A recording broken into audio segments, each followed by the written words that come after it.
everyone, it's Rachel here with Scientifically Engineered, and today I wanted to do the next 4 days of 30 inks, 30 days. This will be day 15, 16, 17, and 18. So I'm going to show you the inks on two separate papers, one large swatch sample and then in an actual pen, and then I'm going to use these wearable swatch cards with a glass dip pen so you can see that as well. So our first ink that we have here is Birmingham Pen Company Saltwater Taffy. And this ink is part of their Atom Ink collection, Atom Ink Element collection, which means that all of the inks that they have on their site, out of all of them, there's maybe, I don't know how many, 10 or 15 of so that are called Atom Ink Elements. And what that means is that those inks, if you own all 10 of those inks, basically, you can make pretty much every single ink that they have on their website because all of their other inks are just mixtures of those initial colors. Kind of like how primary colors work, but they have obviously a lot more than just cyan, red, yellow, black.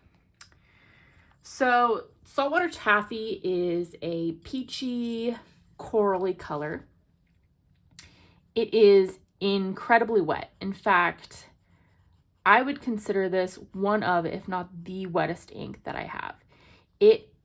When I use an ornament nib, which is just a round dip pen nib, and I do this every single day with tons of different inks, it actually was really hard just to write this because it just flows right out of the ink or out of the nib. And so it's like really hard to be precise, but it's a beautiful coral color.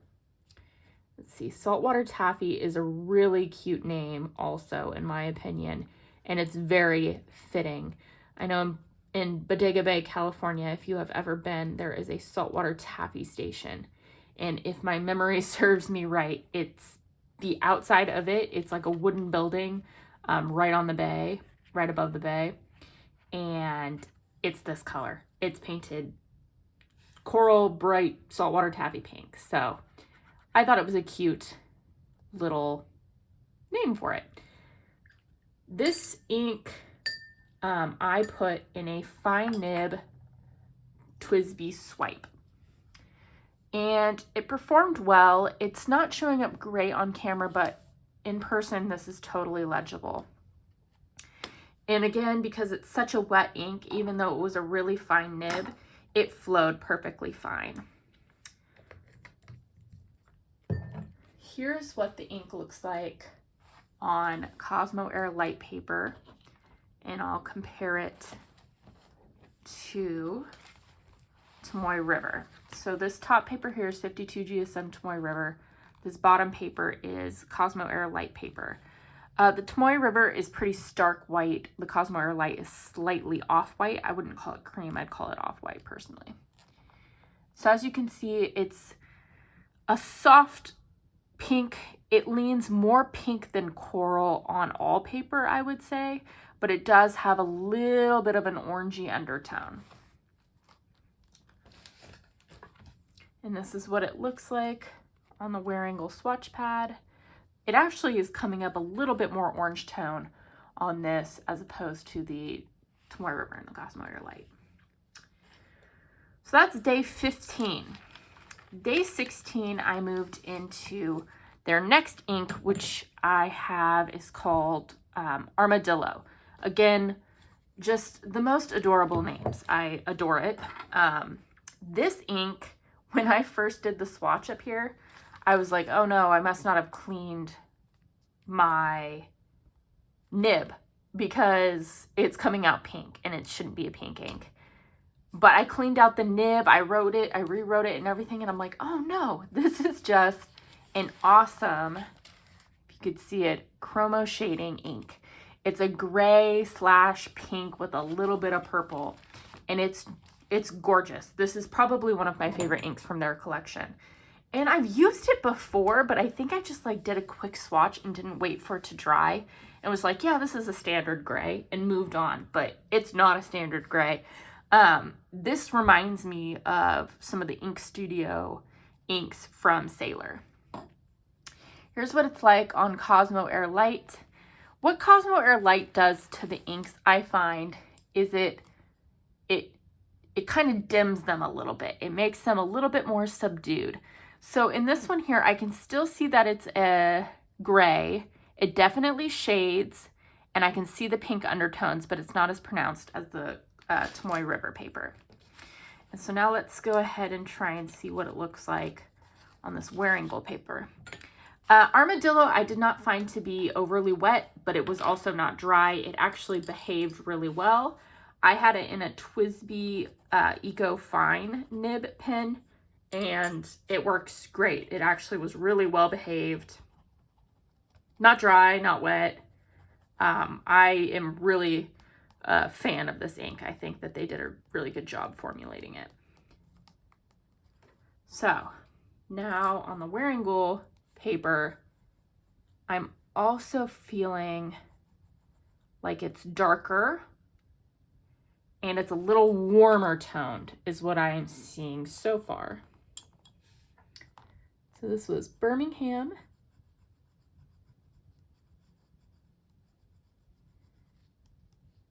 Penco. Armadillo. I just love that name. I think it's so cute. It's like their, you know, silvery gray shell with their pink little bellies. So cute. So no, you can actually still see the pink. I was thinking it wasn't going to show as much, but it's definitely that pinkish mauve-y, purple, gray color on here as well. Again, I'm really liking these inks. Armadillo, I don't think I've seen a lot of people using Armadillo. It is slept on. That's an underrated ink, and I am guilty because I've had that for at least a couple months and have not been given it love, and I should have because it is very, very neat. It's showing on camera slightly purpler than I think it is in real life. It's slightly grayer to my eyes. Okay, next ink is Sterling Silver. This is another one that is so cool. I did the same thing with this ink. I saw it, I used it, I was like, this is a standard silver. And sometimes you can't tell from the online swatches, and then if you just swatch it real quick, you don't see all of the fun properties, but it's like, when it came out of the nib, it looked purple. It looked straight up purple. It's drying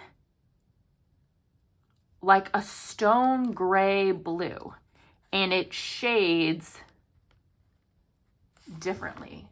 Very, very cool color.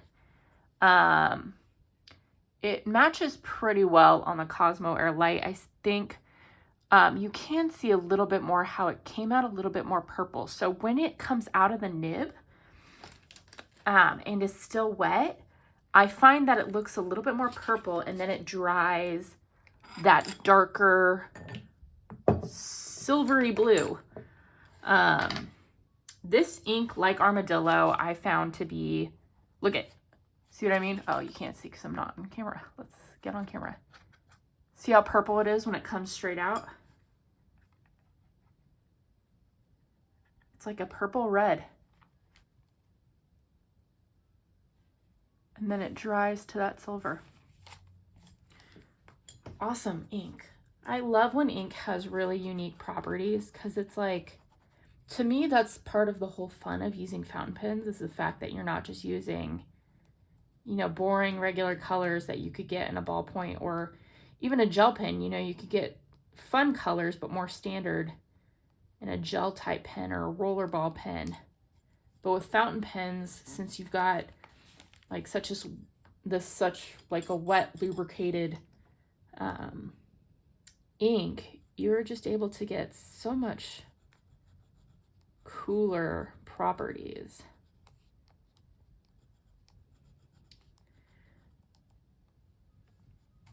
So as you can see, it really does look very purple, and as it dries, it goes to this stormy silvery blue. It's very moody, totally legible, no problem reading any of the inks today, honestly. Not even the really light one in the beginning. This is Sterling. silver. I think, again, aptly named. I don't know how you could make an ink look like sterling silver without it being like an actual metallic silver ink, but I think this is pretty close. This is another one of their atomic elements. This is also their wishy-washy formula, which, don't quote me on this, but I'm pretty sure that the wishy-washy formula is just like a more well-behaved ink, like one that doesn't stain, doesn't, like it's just, I think, a little bit more delicate on pens and things. And it might be like more easily brought up if you try to reactivate it with water. Oh, I'm making a mess. I think it might be able to do that. Don't quote me on that, but we'll let that dry and I'll go to day 18. Oh, I should tell you what pen I used. I used a Kaweco Sport. I had a 1.1 stub nib, and they pair well together. I like these kind of chromo shading or multi-dimensional inks in a more of a wider nib, because I think it shows them off better. And sometimes I have problems with my Kaweco Sport 1.1 stubs being a little dry, but I did not have a problem with this ink, so it behaved pretty well. And then lastly, this ink was still drying. Oh, it is dry. Okay, cool. And this is Birmingham Bonsai. And this one is not as cool, but it is a beautiful color. It's a very standard green. Like if someone was like, draw me a jungle right now. Jungle green, tree green, solid green ink. It doesn't seem to sheen. There is shading, however. You could kind of see that on there. And it's very bright. And it still pops green even in writing. On a Cosmere light paper, you can see it's just slightly more subdued. You still get all of the cool shading, but it pops a little more on the Tomoe River paper. This ink, unlike the other three, I actually find it to be a little bit dry. Not quite problematic, I don't think. I had it in a TWSBI Eco Fine, and as you can see, it's totally fine and legible. But it was, I just could tell it was dry. It was just noticeably drier when writing, even with my ornament nib. I just felt like I had to do a couple more dips than I normally do. Again, I don't think it was like a problem necessarily, not like problematically dry or something where you'd need like white lining or something. But in comparison to the other ones from today, it's definitely the driest.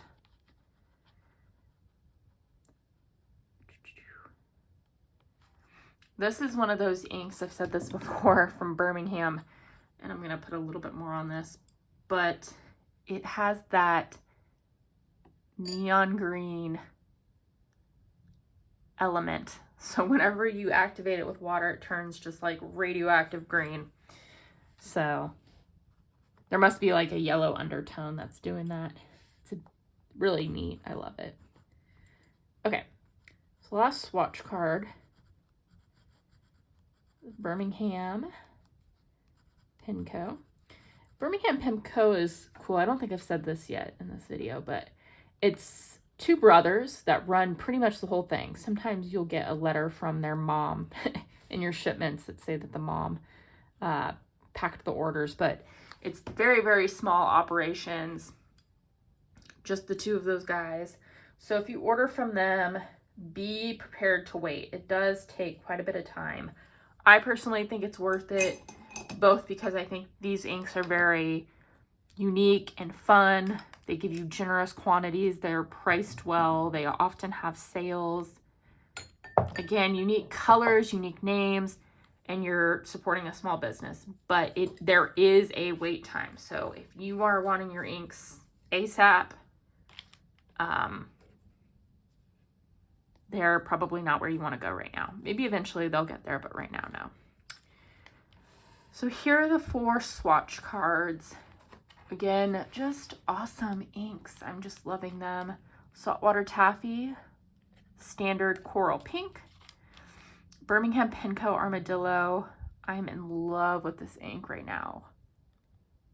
And I'm not a mauve girl, but it's like, I think it's coming mauve on camera, but in real life it's slightly grayer and these lighter parts are a little bit pinker.